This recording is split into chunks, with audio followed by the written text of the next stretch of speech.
Guillermo, la UEFA, atención, es la noticia de hace unos minutos, le abre expediente al Barça por el escándalo Negreira. Esa es la noticia, Antonio. Se mete la UEFA de lleno en el caso Negreira, abre un expediente sobre una posible violación del marco legal de la UEFA por parte del Barça en relación con el llamado caso Negreira. Es decir, que ve indicios suficientes como para abrir esa investigación. Así que esa es la noticia, Antonio. Hace unos minutos la UEFA se mete a investigar también el caso Negreira.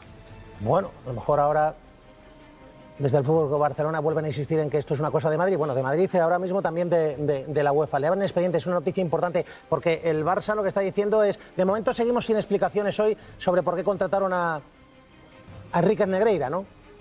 Sí, había un acto este mediodía de Joan Laporta en el Camp Nou, un acto al que ha acudido el presidente del Barça, era un acto de despedida de Bojan Kirkic, que ha anunciado que se retira del fútbol. Ha comparecido Laporta, ha hablado sobre Bojan Kirkic, no ha hablado sobre el tema Negreira, sigue sin dar explicaciones sobre el asunto Negreira, ha pasado ya más de un mes, pero esa es la noticia que insistimos. De momento el Barça sigue sin hablar y la UEFA ya ha entrado de lleno en el asunto.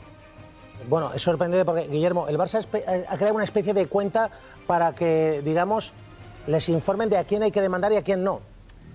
Sí, porque el Barça ha anunciado que va a demandar a periodistas y medios de comunicación que considera el Barça, leo textualmente, que han intentado perjudicar la imagen del club, eso dice el Barça. Ayer denunció a 5, hoy ha denunciado a 4, ha anunciado que mañana va a denunciar a otros 5, en total son 14, y además de todo esto ha abierto una cuenta de correo para que todos los socios que vean indicios de informaciones denunciables de periodistas o de medios los envíen a ese correo electrónico para que el Barça lo estudie y amplíe esa querella contra periodistas y contra medios. José María Olmo, periodista del Confidencial, buenas tardes.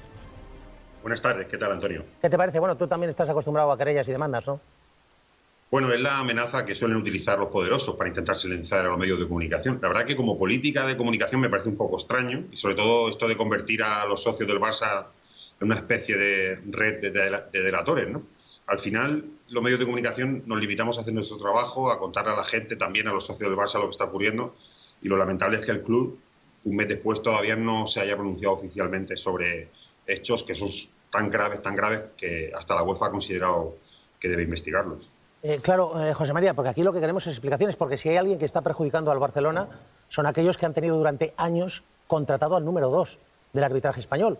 Aquellos que le pagaban sin contratos, le pagaban a escondidas prácticamente más de 7 millones de euros. Esos son los que deben dar explicaciones a la afición del Barça y al resto de aficiones.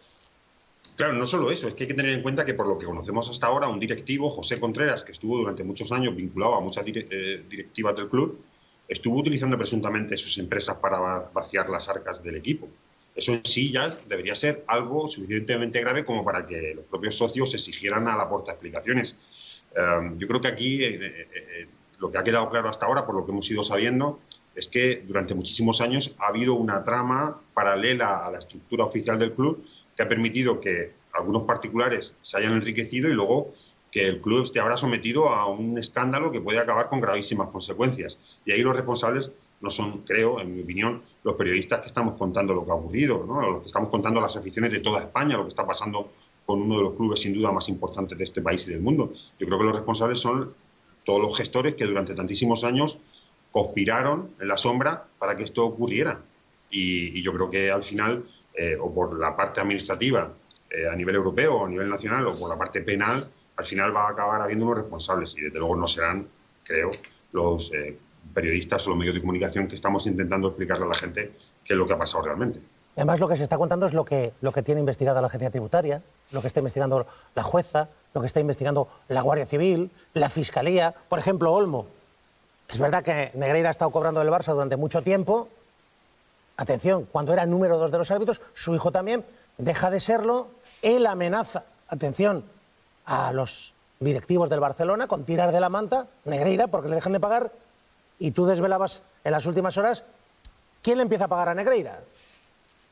Sí, esa es una novedad que hasta ahora no conocíamos y me parece muy relevante, que puede tener una gran trascendencia incluso en la prescripción. Lo que sabemos hasta ahora es que Negreira se pone en contacto hasta en 2 ocasiones con el club. La segunda es en febrero de 2019 para exigirle que le paguen las facturas que hay pendientes. Porque considera que se ha incumplido un acuerdo y dice que si eso no se hace, él va a contar las irregularidades que conoce. Eso ocurre por última vez en febrero de 2019. Bueno, y hasta ahora el club lo que había sostenido, el entorno del club y estos dirigentes, era que no habían cedido a esas presiones. Pero lo que sabemos ahora, analizando la documentación que está incorporada al sumario del caso, es que, casualmente, solo unos días después, el 1 de marzo de 2019, Negreira empieza a trabajar para la Federación Catalana, con la misma sociedad con la que cobraba el Barça, y prestando los mismos servicios que facturaba al Barça, asesoramiento técnico. Es verdad que la cantidad baja, pero desde luego, en el 1 de marzo de 2019, solo unos días después de esa amenaza, él empieza otra vez a recibir ingresos. Unos ingresos que hasta ahora no se conocían y que no sabemos hasta qué fecha se prorrogan. Si esos ingresos continuaron hasta marzo de 2020, algo que desde luego no se puede descartar, a lo mejor la prescripción ya cambia. Lo que estaba diciendo la Liga, la Federación, es, oiga, con la ley del deporte actual, a los 3 años, las sanciones graves han prescrito. Y la fecha que teníamos como referencia era junio de 2018. Pero con estas facturas, esta posible prescripción a lo mejor ya no existe. Porque estamos hablando de que los pagos de la Federación Catalana para encubrir presuntamente esas irregularidades se habrían prolongado mucho más tiempo. Como mínimo hasta ahora, por las facturas, hasta octubre de 2019. Si llegan a marzo de 2020, estamos en un escenario completamente distinto que da un vuelco a la normativa y que permitiría a los máximos responsables del fútbol en España sancionar deportivamente por la vía administrativa al Barça, ¿no? Sin tener en cuenta las posibles responsabilidades penales, que esas sin duda no han prescrito y que están en marcha. Olmo, gracias por las claves. Un abrazo fuerte. Otro de vuelta, Antonio. Muchas gracias. 13:48 decíamos, la noticia de la mañana sin duda alguna, impactante. La UEFA que le abre expediente al Fútbol Club Barcelona por el escándalo Negreira. El Barcelona que sigue sin dar explicaciones sus responsables de por qué pagaban el número 2 de los árbitros, de por qué pagaban también al hijo del número 2 de los árbitros. Ahora sacan ahí los informes de 2 o 3 años para intentar justificar lo que yo creo que es una prueba más de la indecencia. Amenazan a los periodistas.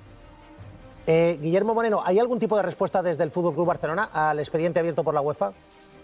Ninguno. Ha pasado hace apenas unos minutos. Cuando lo contabais en el Rojo Vivo, no sabemos todavía la respuesta del Barça. No ha habido ningún tipo de respuesta. Lo último del Barcelona ha sido ese acto al que nos referíamos de Joan Laporta este mediodía. Aún no conocíamos esa denuncia, digamos, esa investigación que ha anunciado la UEFA, que, Antonio, es importante porque la participación de los equipos españoles y europeos en Liga de Campeones es invitación de la UEFA. Es decir, si la UEFA no quiere invitar a uno de sus equipos a participar, no lo hace. Así que vamos a ver cómo acaba este asunto, porque puede ser muy grave. Guillermo, tengo más preguntas para ti, pero atención.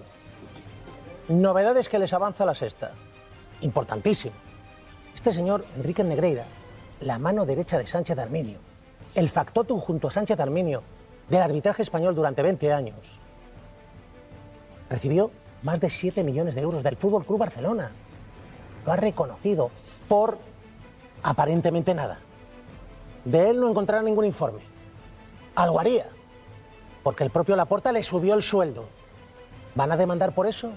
¿Por decir lo que está desvelando la justicia, la agencia tributaria, la fiscalía, la Guardia Civil, lo que está contando el propio Negreira o el hijo de Negreira? Alfonso Pérez Medina, sorpresa, sorpresa. La declaración de la renta a Negreira, ¿cómo le salía? Pues le salió a devolver, Antonio, al menos en el ejercicio de 2018. Es un documento que aparece también en ese sumario al que hemos tenido acceso en La Sexta, y en concreto la agencia tributaria le tuvo que devolver al ex número 2 del Comité Técnico de Árbitros 3.308 euros con 84 céntimos. Bueno, tenía habilidad. Ahora dicen que no tiene dinero y que, bueno, es que se gastaba mucho dinero en jamones, mariscadas, sandwicheras, nadie sabe para quién. Se puede intuir, pero vamos, que ahora nadie se ha comido un jamón. Se los debía comer solo Negreira, con su secretaria, su mujer y el juez de línea con el que sacaba la pasta. Porque Alfonso Pérez Medina, la secretaria de Negreira, que también sacaba el dinero en efectivo junto al juez de línea de Negreira, ¿qué dice de la dirección del Barça? Concepción Díaz, que es un testimonio clave en esta causa, declaró ante la unidad policial adscrita a la Fiscalía de Barcelona y dijo que en una ocasión vio al expresidente del Barça, Josep María Bartomeu, en el despacho de su jefe hablando de fútbol. No dio más detalles, pero sí dijo que la conversación era en torno al mundo del fútbol. Y lo que también no tuvo ninguna duda en señalar ante la Fiscalía es que nunca vio a Enrique Negreira haciendo informes ni haciendo vídeos con los que supuestamente el Barça le pagó esos 7 millones de euros entre los años 2001 y 2018. Claro, Negreira no hacía informes, digo Negreira padre. Negreira hijo hacía lo que hacía y se partía de la risa en comunicación con el FC Barcelona sobre jugadas que favorecían al Barça, siendo errores. Bueno, errores o premeditados errores. 1:52. Por cierto, Alfonso, lo de la sede, San Francisco de Paula, yo no sé de qué partido era, pero esa orden de los mínimos, sede de las empresas de Negreira. Sí, a pesar de esos ingresos millonarios, la sede social de Dasnil 95, la empresa de Enrique Negreira, estaba en una casa de apenas 2 plantas, muy humilde en su apariencia, en Barcelona, y no pertenecía a Enrique Negreira, sino a esa orden religiosa de los mínimos, una orden que además practica la pobreza y la humildad. Y lo que hacían era pagar un alquiler. Le pagaba a Enrique Negreira un alquiler de 300 euros al mes durante 10 años para que esa casa fuera la sede social de la empresa que se nutría exclusivamente de los ingresos del Barça. A ver, estamos publicando estos días algunos informes de Javier Enrique Negreira, del hijo. ¿Del padre hay algún tipo de informe, algo que se materialice, o solo era Mercedes Chivas y Davidov? Alfonso. Pues absolutamente ningún informe, no aparecen por ningún lado en ese sumario, únicamente están efectivamente los que hacía su hijo Javier Enríquez Romero, que eran informes que hemos visto estos días de apenas 2-3 páginas con faltas de ortografía, con muchas obviedades sobre los colegiados, en los que se daban indicaciones sobre cómo tenían que comportarse los futbolistas en el terreno de juego para que no les expulsaran o para que les pitaran a favor. Pero en ningún caso en el sumario aparece ningún documento, ningún informe, ningún vídeo de esos que sí están reflejados en la contabilidad, por los que Enrique Negreira cobraba en torno a 45-50.000 euros al mes, con una paga extra además en junio de 150.000 euros. Un espectáculo. Pero fíjense en esta noticia, lo desvela hoy OK Diario y es impresionante. Hay árbitros que contrataban al hijo de Negreira. Hay árbitros que contrataban al hijo del jefe de los árbitros, del número 2. Es decir, hay un número 2 de los árbitros, Enrique Negreira, que puntúa a los árbitros, que los mete en un cuartito para decirles tú vas bien, tú vas mal, doctrina Negreira. Y hay árbitros que contratan a su hijo para coaching. Cuesta, los datos que está desvelando OK Diario. Todo queda en familia, Antonio. Sus nombres, los nombres de esos árbitros aparecen en los informes que la agencia tributaria hizo de las empresas de Negreira y los revela OK Diario. Concretamente serían cinco los árbitros que habrían pagado a Javier Enríquez Romero por esos servicios de coaching. Aquí los tenemos, esos 5 árbitros. Hay 3 que serían de primera división, son Javier Alberola Rojas, David Medie Jiménez y Santiago Jaime Latre, ahí están. Y también habría 2 árbitros de segunda división, que son Oliver de la Fuente e Iñaki Vicandi Garrido. Ahí están también en el panel. Bueno, el hijo de Negreira les daba clases, les preparaba para la Liga y según consta en esos informes, les habrían pagado estos árbitros a él 25.600 euros entre los años 2016 y 2019. Quédense con las fechas, porque claro, en esa época su padre, lo tenemos aquí también, Negreira padre, seguía siendo vicepresidente del Comité Técnico de Árbitros, lo fue hasta 2018. Por tanto, mientras Negreira padre pues cobraba del Barça y decidía sobre el arbitraje, su hijo pues estaba trabajando con esos colegiados. Había colegiados que pagaban a su hijo. Casualmente, según recuerda OK Diario, a algunos de esos colegiados les fue bastante bien durante estos años. David Medie, por ejemplo, aquí lo tenemos, lo hemos marcado con esa estrella. En 2017, a los 36 años, ascendió a la máxima categoría de fútbol español. A primera división, solo unos meses antes, había hecho un ingreso al hijo de Negreira, Antonio, por esas sesiones de coaching y luego, pues bueno, fue ascendido. Bueno, es que también hemos tenido acceso al currículum, está en el sumario. Alfonso Pérez Medina, claro, el hijo te podía hipnotizar. Sí, porque tenía además, Antonio, un máster en hipnosis ericksoniana. Eso es una de las cosas que aparece en ese currículum vitae, con su dirección en administración de empresas. Era un grado lo que tenía, también varios máster, muchísimos cursos sobre coaching y además ese máster en hipnosis. Por cierto, también en ese currículum él se atribuye que era analista arbitral en el mundo deportivo, pero en el sumario también hemos visto que firmaba su padre para poder tener más gancho, aunque en realidad los artículos los escribía el hijo. Bueno, pues además era un discípulo de Anthony Blake. Es impresionante. A esta hora nadie del Fútbol Club Barcelona ha dado una explicación. Hay amenazas a los medios de comunicación, a los periodistas. Hay una especie de huida hacia adelante de vienen a por nosotros, los de Madrid. Hoy también los de la UEFA que han abierto un expediente. Guillermo Moreno, Andrés Iniesta ha hablado de este asunto, ¿no? Sí, Iniesta ha hablado del asunto Negreiro en una entrevista en Raccoon. Iniesta, que llegó desde muy pequeñito al Barça y que se marchó justo del Barça en 2018, cuando acabaron esos pagos a Negreira. Habla Iniesta sobre el asunto Negreira. Siento y pienso que una cosa es lo que haya podido pasar y otra cosa es que se haya comprado algún árbitro y demás. Eso estoy totalmente convencido de que no ha sucedido nunca y lo único que puedo decir es en el periodo en el que he jugado ni he sentido ni he visto que haya habido ninguna cosa rara. Yo estoy convencido que Andrés Iniesta dice lo que realmente piensa y siente. Y estoy convencido que ningún jugador del Barça sabía que el número 2 de los árbitros estaba al servicio del Fútbol Club Barcelona.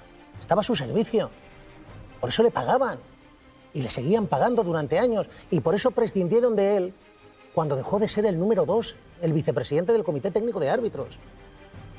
Y estoy convencido que los jugadores, era posiblemente el mejor equipo de la historia del Barça, no sabían nada. Ahora, responsables del Fútbol Club Barcelona, directivos y ejecutivos, sí lo sabían. Y siguen sin dar explicaciones. Y esto no es una operación al estilo vienen a por nosotros. No, eso es una excusa. Eso es una excusa lamentable. Y hoy seguimos sin regeneración en la federación. Porque apuestan por mantener este espíritu Negreira. Espíritu que apesta. Eso sí, la amenaza a los medios de comunicación y a los periodistas. Que expliquen por qué tenían al número 2 de los árbitros a sueldo, cobrando, sobornándoles. Sí, esa es la palabra. ¿Por qué? ¿Y a cambio de qué? Las aficiones del resto de equipos tienen derecho a sospechar. ¿Cómo no van a tener derecho a sospechar? Uno de los gestores de la competición, uno de los máximos responsables arbitrales, cobrando de un equipo de la competición, a escondidas. Y les han pillado. Porque encima han intentado desgravar Hacienda esos contratos, la pasta de Negreira. Alfonso, ha sido por eso, porque por eso les han pillado en Hacienda, ¿no? Sí, básicamente porque intentaron deducirse en el impuesto de sociedades y en el IVA más de 900.000 euros y eso fue lo que en el año 2019 inició esa investigación por parte de la agencia tributaria. Se llamó a declarar a Enrique Negreira y a su hijo y posteriormente, cuando vieron que efectivamente podía haber algo punible, que podía haber una ilegalidad, que podía haber esos delitos de corrupción entre particulares que se están investigando, se puso el caso en conocimiento de la Fiscalía, se abrieron esas diligencias y ahora ya están en el juzgado de instrucción número 1 de Barcelona. Nosotros vamos a seguir informando de todo lo que haya, aunque nos amenacen con demandas, querellas y actuaciones judiciales, porque la justicia tiene que actuar, pero esto tiene que ver, estas actuaciones tendrían que ver con los que han cometido presuntos delitos en la gestión del Barça, no contra los periodistas que cuentan lo que han hecho. 2 y 1 minuto, por cierto, una más de Negreira. Piazza Zambrano, el periódico de España y el periódico de Cataluña están publicando de quién cobraba también Negreira. Pues de comités de árbitros regionales en concreto, lo leíamos por ejemplo en el periódico de España, una empresa, hablamos de Dasnil 95, de Enríquez Negreira, ya lo hemos comentado todas estas semanas, facturó 3 veces a comités técnicos de árbitros regionales, facturó a 3 comités, al de Castilla-La Mancha, al de Vizcaya y al de Cataluña, entre 2016 y 2019. Es verdad que las cuantías eran pequeñas, 890 euros la de mayor importe, pero ahí están esas facturas. Facturó a 3 comités de técnicos regionales. Santiago, te pido 15 segundos. Pues en esos 15 segundos te digo que el padre y el hijo tienen menos vergüenza que un gato en una matanza. O sea, estos le daban a todo, no dejaban nada. Y lo que pasa es que ese comportamiento